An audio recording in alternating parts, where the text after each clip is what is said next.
Happy to see you once again. We are joined, as always, by Greg Engert, beer director for the Neighborhood Restaurant Group, a food and wine sommelier of the year. The group includes Red Apron and The Partisan in Penn Quarter.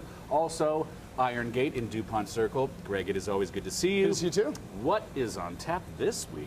So this week, this is a very interesting beer. It's called Cuvée Des Jacobins, and it's from a brewery that was called Bacor for many, many years, and recently changed its name to Omer van der Ginsta, which was actually its original name back in 1892 when it was first established. So this gentleman purchased the brewery for his son in 1892, and the son's name was Omer van der Ginsta. It's, I think, 5 or 6 generations deep now, still a family run, but definitely a larger regional Belgian brewery that's been coming along. And this is one of their newest releases that we've been getting somewhat steadily in the United States now, so I wanted to feature it because you'll see it out there. And it fits nicely into that mold for people who love Rodenbach, or which you see around, or Duchesse de Bourgogne, the Flemish sour red-brown beers of East and West Flanders in Belgium.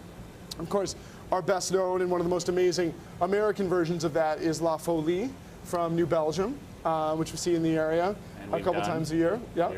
So this is a fun one. It's a new one. You're going to see it around on the shelves. And just know if you like those other beers, which a lot of people do like, wine drinkers who think they hate beer tend to like this stuff. So this is another one to add to the conversation. But it's different than all the others, and I'll explain that after we take a sip. I can smell it from a foot away.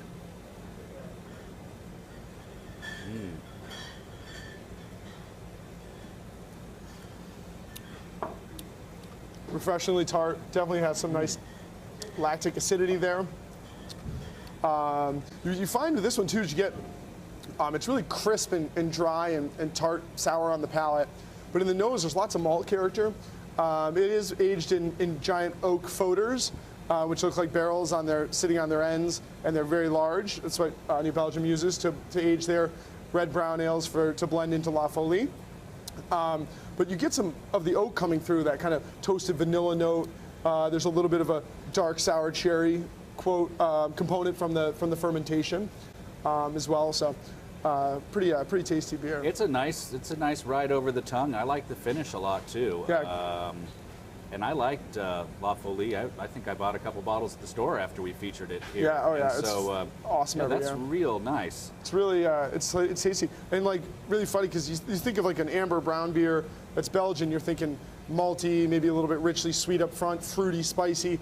Maybe not the first thing you think about like pounding in the summertime, but this has a nice sparkling effervescence to it, and that acidity that's really lively on the palate. It's really cool. I just like to deliver a message to my father that if he'd like to buy me a brewery sometime, he can certainly feel free. So, is it a challenge here? What would you pair this with? This is, an amazing beer for pairing. I think of it in some ways like wine, though the acidity level here is much higher than you'd find in wine. The one thing I found with this that's really interesting is I've had some success pairing this with like red sauce dishes. So especially ones that are heavy on garlic, so the acid gets mellowed. This kind of zings it. So I'm thinking like classic like pasta and meatballs, heavily sauced pizza. It's really awesome because you get a little bit of that fruit to pull out the fruit of the tomato. That really zesty acidity works nicely with the acidity of the tomato itself, balancing against the garlic and the basil and things like that. So this is kind of a great for like classic Italian dishes, lasagna. It really works well. And then another thing that I love, speaking of that acidity, is I'm a big oyster fan, and I love mignonette. That nice hit of acid that livens it up on the palate. This is amazing for that same purpose. So I'm not saying you have to drizzle it on your oyster, but you just do a few oysters and just knock it back with this. It is really, really amazing. Does this style date back to 1892, to the time of when the brewery started? Yeah, it dates back to further than that, probably. And I'm glad you said that, because this is the thing about this brewery.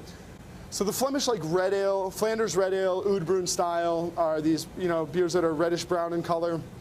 Typically have been aged in oak barrels, at least partially, where they will gain this acidity from the bacteria that are living in the wood or coming in through the air. And then they would typically blend that into fresh beer.